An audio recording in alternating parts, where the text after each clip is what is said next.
Yetim kalan ümitlerim senin kapında yatıp üşüyür.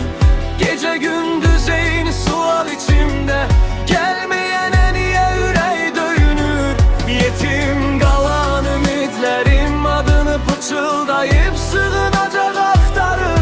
Her nefeste seni çağıran bu ses yarısını yitirmiş bir dualar kimi yanır. Penceremden keçir tanış küçe, addımların sesini aktarıram. Hava değişmir eyni qoxu ətrinin, kölgesi qalıb otağımda.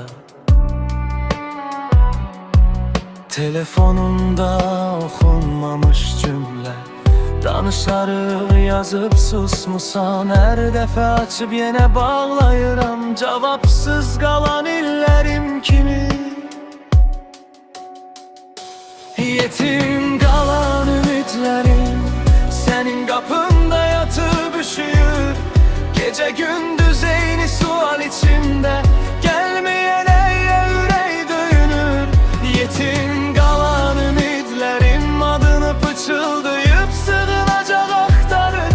Her nefeste seni çağıran bu ses yarısını yitirmiş bir dualar kimi yanır. Deyirəm, Burak geçsin, adını belə çəkmə daha.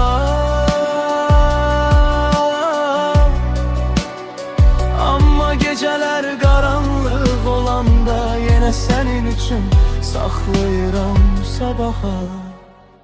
Yetim qalan ümidlərim senin qapında yatıp üşür. Gece gündüz eyni sual içimde, gelmeyene niye ürey döyünür? Yetim kalan ümitlerim adını pıçıldayıp sığınacak aktarır. Elini uzat ya da bitir bu sesi, ya öl ya doğu bu yarım kalan baharı.